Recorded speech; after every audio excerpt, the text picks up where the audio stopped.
Приветствую вас на канале Wow Nails Design. И в этом видео мне не терпится поделиться всем процессом создания данного маникюра и вообще идеей такого нежного залипательного маникюра, своими очередными супер находками, новиночками вот таких мелких сухоцветов, они разных цветов, удобные как в гель-лаке в исполнении, так и коррекции либо наращивание ногтей. Да, и немаловажный момент, эти материалы, этот дизайн доступен мастеру, прост в исполнении, не требует никаких художественных навыков. И, как показала практика, востребован у клиенток. И коррекцию я начинаю с того, что убираю длину. Керамической фрезой закругленный конус с красно-синей насечкой на 20-25 тысячах оборотах. Убрав длину, прохожусь, снимаю по максимуму материал, но тонкий слой материала я все же оставляю. Убираю, выпиливаю, если где-то есть какие-то даже малейшие отслойки. В прошлом своем маникюре я выполняла аквариумный дизайн. И на моем канале, конечно же, есть видео этого процесса. Ссылочку на него я оставлю в описании под этим видео. Спилив старый материал и очистив ноготки от пыли, пушером аккуратно пододвигаю кутикулу. Далее выполняем маникюр алмазной фрезой с красной насечкой пламя на 20-25 тысячах оборотах. Аппарат у меня на форварде, и прохожусь я справа налево, вычищая птериги из-под кутикулы, синусов и пазух левого бокового валика. Также зашлифовываю боковые валики. Таким образом прохожусь на всех пальчиках.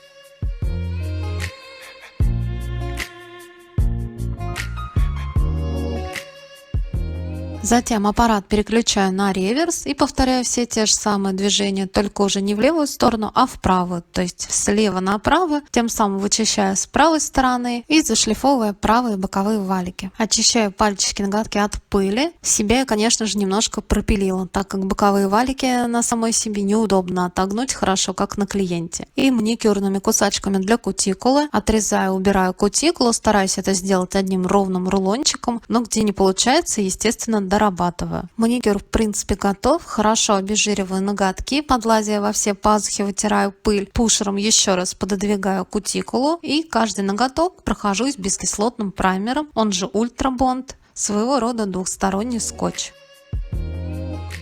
Для безотказной стопроцентной сцепки материала я также использую базовый гель. Им прокрашиваю очень тонко, втирающими такими движениями. И главное, ровно по кутикуле, чтобы потом ничего никуда не затекало, не было затеков. Базу просушиваю 30 секунд и буду использовать вот такие вот пластиковые верхние формы. Ссылку на них и на все материалы оставлю в описании под этим видео. Вот так вот выглядят данные формы, которые я буду использовать. Они не очень выпуклые, не очень изогнутые, поэтому я немножечко их поджимаю и прикладываю. Не должно быть нигде никаких даже малейших зазоров по бокам. Подбираю по размеру под каждый ноготок форму.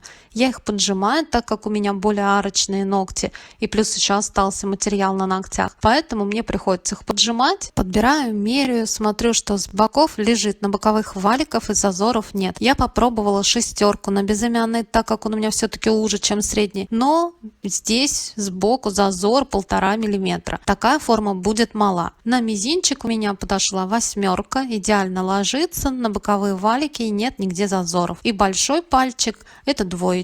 У меня, да, не широкие ногти, для широких ногтей эти формы могут не подойти, конечно же.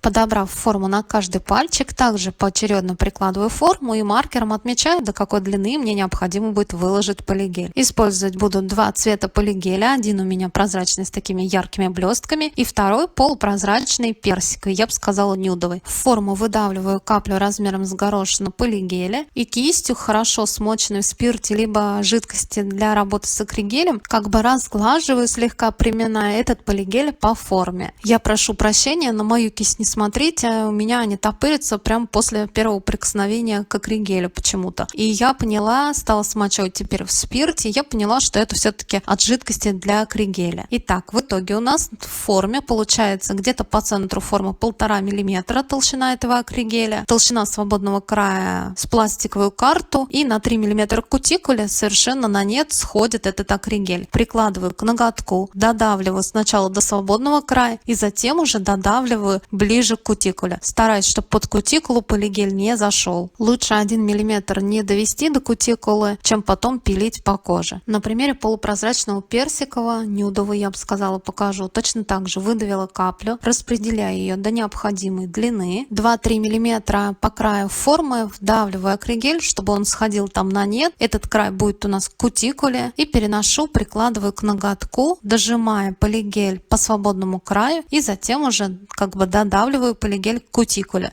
Смотрю, чтобы с боковов не было лишнего акригеля, если нужно, убираю.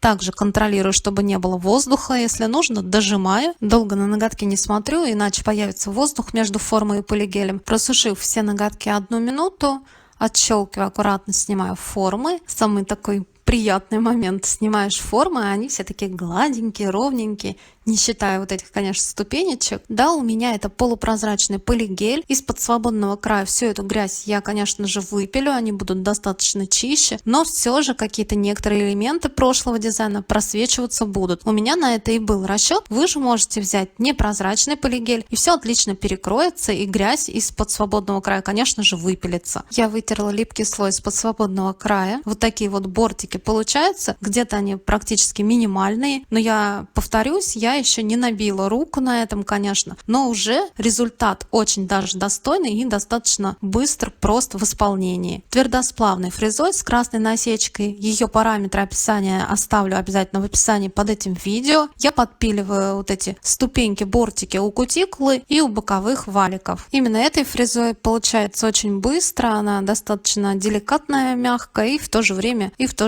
острая, и хорошо, быстро все снимает. И керамической фрезой, той, что снимаю изначально старый материал, подпиливаю по форме ноготки, выравниваю также по длине. Это упрощает, получается гораздо быстрее, нежели я это делала пилочкой. Пилочкой я далее уже просто доведу до идеала.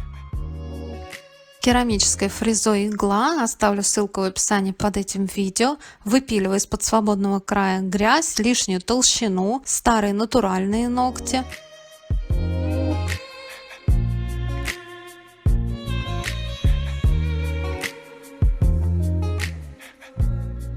И пилочкой 100-180 грит дорабатываю, довожу форму до идеала.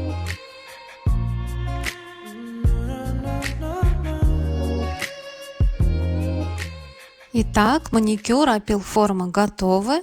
Вот что у меня получилось на этом этапе. Тщательно смахиваю, убираю пыль. И теперь похвалюсь своей супер-мега находкой. Ссылку на название найдете в описании под видео. Я заказала только 4 цвета. Это вот такие вот розовые, прозрачная основа, прозрачный гель. И в них мелкие-мелкие цветочки. 002 бирюзовые цветы, листочки. 001 это фиолетовый, сиреневый. Объем баночек небольшой, всего 6 мл. Концентрация и насыщенность цветочков в каждой баночке все-таки отличается, не одинаково. То есть розовые очень плотные, бирюзовые очень плотные, фиолетовые и вот такие зелено с бело-желтыми цветочками менее, то есть менее концентрированные, больше геля прозрачного и меньше цветочков. Пока я монтировала, озвучивала это видео, от розовых цветочков у меня осталось всего лишь 3 банки, и я заказала, естественно, вторую. Выкрашены они у меня здесь на прозрачный типсы для наглядности и перекрыты матовым топом, так как под ним лучше всего видно вот эти мельчайшие детали. Итак, добрались до самого интересного. Мягко овальной кистью наношу этот гель на ноготок. Под этот гель, под эти цветочки ноготки не должны быть толстыми. Делаем их сначала тоненькими, так как этот гель придаст еще объем, потому что цветочки должны утонуть в самом этом геле. Я прокрасила сначала гелем. Цветочков, естественно, их концентрация меня не устроила. И кисточкой для подмалевков, либо тонкой кисточкой, я выковыривала цветочки из баночки и добавила буквально там 3-4 штучки на ноготок. Кисточкой также выравниваю, чтобы все эти цветочки по максимуму утонули в самом геле. Они достаточно объемные, выпуклые, они все равно будут подтарчивать. По максимуму выровнять ноготок. Переворачиваю ноготок для того, чтобы гель стек по центру, где апекс, а не разошелся такими пирожками по бокам. Просушиваю гель 30 секунд и повторяю точно так же на указательном пальчике.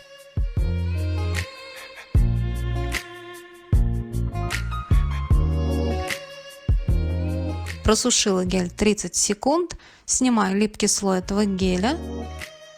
Так как эти сухоцветы местами все же сильно торчат, необходимо их подпилить и выровнять ноготок. Делаю я это пилочкой 180 грейд. Выровняв ноготок, опилив, вытерла от пыли и перекрываю матовым топом. У меня это матовый топ, мне безумно полюбился, с такими золотыми блестками крупными. Топом перекрываю немножко выравнивающим слоем. У меня это топ без липкого слоя, и может быть в этом и кроется его секрет. Он не дает никакой белесости и мутности, как это нередко встречается у других топов матовых. Перекрываю также матовым топом с цветами, сухоцветами и под матовым топом с этими золотыми блестками. У меня получается средний, указательный и большой. Я перекрыла их, просушила 1 минуту, и оставшиеся 2 блестящих ноготка у меня будут до кутикулы с бирюзовым градиентом. В предыдущем своем мастер-классе, оставлю на него ссылочку в описании под этим видео, я намешивала эти полупрозрачные гель-лаки, такое молоко с мятным, сиреневым либо розовым оттенком и с крупными и мелкими блестками. Полупрозрачный этот мятный я нанесла сначала очень тоненьким слоем, растянула кистью гребешок, а затем нанесла уже более плотно, не просушивая, и также растянула и довела до боковых валиков и до кутикулы. Просушила 30 секунд, таким же образом повторяю и на мизинце.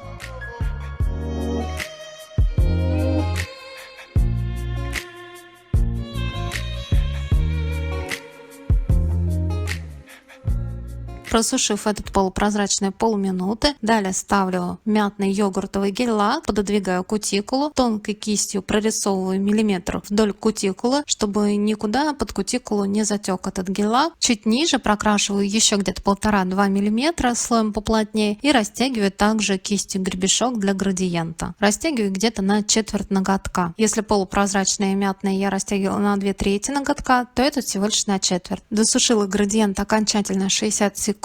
На салфетке, смоченной обычной проточной холодной водой, у меня лежат вырезанные слайдеры. Вот таким образом они выглядят в своем первозданном целом виде. Безумно красивые, очень нежные, хорошо носятся при правильном закреплении. Ссылку на название найдете в описании под этим видео. Переносить буду штампом. Прижимаю штамп, и слайдер у меня переклеивается, на этот штампик прилипает. Таким вот прямоугольным штампом мне очень удобно, видно направляющие ноготка. Переклеиваю этот слайдер на ноготок. Минус этого варианта переноса слайдера штампом в том, что его уже не подвинуть, то есть перенести надо сразу ровно. Силиконовой кисточкой аккуратно разравниваю, приглаживаю слайдер, просушиваю 10 секунд и повторяю то же самое на мизинце. Если же у вас все-таки четко и ровно это не ваш конек, то предварительно ноготок тогда прокрашиваем базой для гель-лака и просушиваем только 5 секунд, и уже на нее слайдер можно перенести и удобно смещать, так как по базе он будет двигаться, его можно выровнять и двигать еще долгое время. После чего также силиконовой кистью разгладить, примять, чтобы не было нигде никаких защипов, и просушить 10 секунд. Чтобы не потерять эту фактурность и подчеркнуть ее еще больше, я прокрашиваю глянцевым топом без липкого слоя тот фрагмент ноготка, где у меня вот эти блестки, то есть до слайдеров тонкой кисточкой дорабатываю.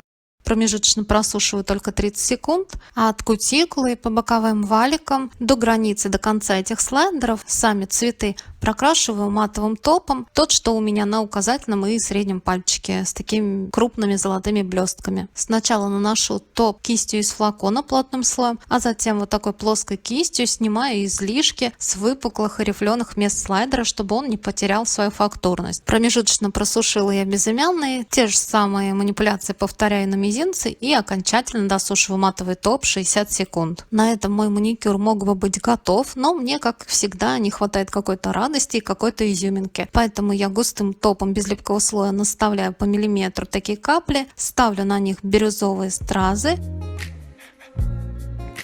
и обрамляю 3 бульонками золотистого цвета. Чтобы бульонки хорошо носились, не мешались, не цеплялись, я их обваливаю предварительно в топе и затем уже переставляю на ноготок. Выравниваю. Промежуточно подсушиваю 5 секунд и затем этим же густым топом обрисовываю как бы бортик, чтобы закрепить хорошенько стразы и бульонки. Просушиваю 60 секунд и мой залипательный маникюр готов. Что скажете? У меня, честно, это уже какой-то бум, хит этого сезона, этой весны и, наверное, лета. Каждая вторая пришла и сделала похожий маникюр, независимо, нарощенные это ногти или гель-лак. И, кстати, как альтернатива вот этим бирюзовым стразикам для клиентов, которые которые не любят стразы, я прорисовывала такие треугольнички, я бы сказала пики, с золотыми блестками. Смотрится тоже очень эффектно. А я надеюсь, это видео, как всегда, вам понравилось или было полезным. Не забывайте ставить лайки, мне будет очень приятно. И очень рада обратной связи, и до новых встреч!